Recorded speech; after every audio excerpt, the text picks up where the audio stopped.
Welcome to Kung Fu Havoc number 2. This is like my 4th attempt at this intro video, and I had to play with the title, so the title will be about this saga that I'm going to do, because I did a saga about how to survive a zombie apocalypse. Yes, I'm drinking the damn Kool-Aid Jammer, people. Tropical. There's grape in the kitchen. I don't really like grape. Anyway, so the title will be called How to Survive Paranormal and Supernatural Events and Beyond. Now, I'm doing this because I watched War of the Worlds with Tom Cruise last night, or the night before last. Whenever the hell I watched it. And I got to thinking. I did this about vampires, werewolves, and zombies. So let's do this again about other supernatural beings.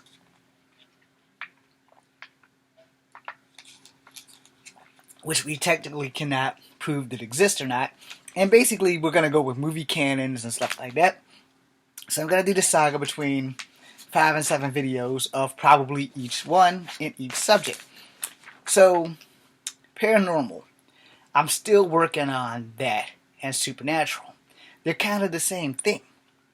But beyond could be anything. So, the videos that I'm going to work on, because I watched War of the Worlds, not just the Tom Cruise movie, but the original saga way back in the late 80s, early 90s with the guy from Predator that played Poncho. I can't remember your name, but I remember the movie and the TV show and stuff like that. And then the new TV show with Gable Burns is pretty good too. That comes on EXPIX or something like that. I don't know the name of the channel, but I can use a job. And I watched the War of the Worlds because I didn't see how it ended. I seen it when it first came out with Tom Cruise and Dakota Fanning, but I didn't see how it ended. So I finally seen how it ended.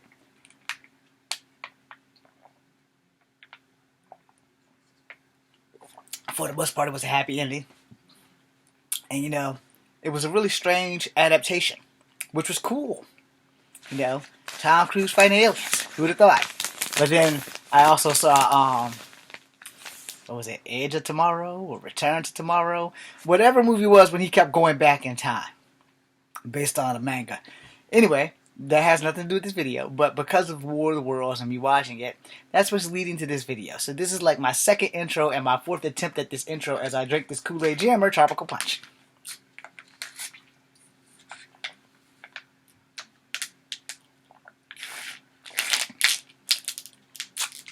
Don't judge me. I'm out of tea.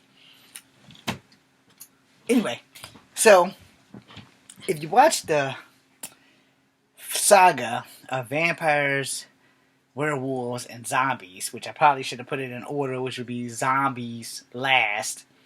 It would probably more like werewolves, vampires, zombies. But what I did was I broke it down to like this. I tell you about zombies because they were like the weakest on the line.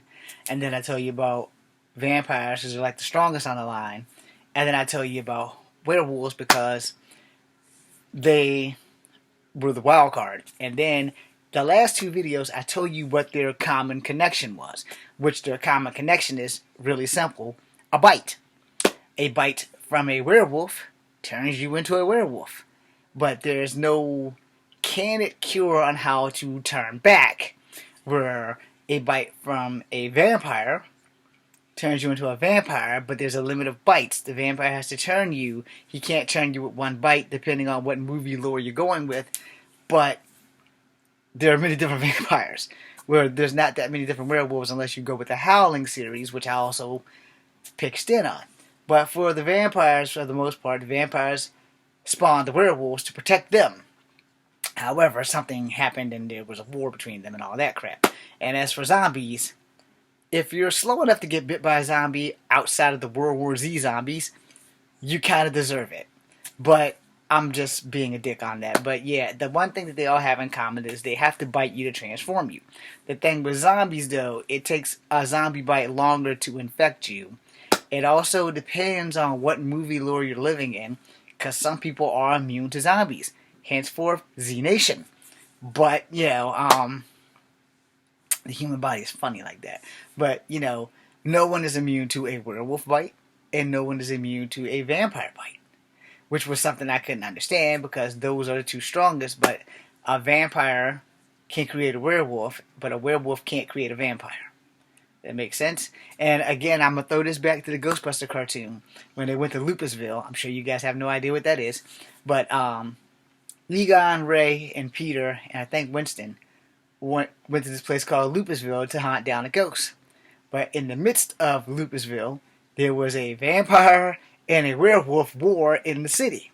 And Egon pointed out the vampire, and they was like, yeah, we always told Egon he was too smart for his own good. And then it's like, well, there's a reason why this place is called Lupusville, and it's why we want to keep it for ourselves. And Ray said, lupus. Lupus, like as in lupi. It's like, yeah, lupus or lupi is Latin for werewolf or for wolf. And the werewolf was like the mayor, and the vampire wanted to be in charge.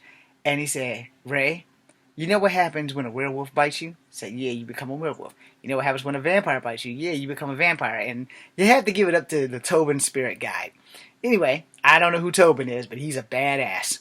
Anyway, he said, we need to get out of here because this is about to go down. If the werewolves and the vampires both get to fighting with each other, all kinds of problems are going to happen. So they got away. I forgot how they got away. I'll have to look for that episode. But I forgot how they got away. They got away in the Ecto-1, I don't know how they got out of the custody of the werewolves and vampires, but they got out of there. They drove the crap out of there. And all hell basically broke loose on the cartoon. That being said, this video is over. And we're going to go into how to survive paranormal and supernatural events and beyond. Thank you for watching. This is Kung Fu Havoc number 2. Be seeing you.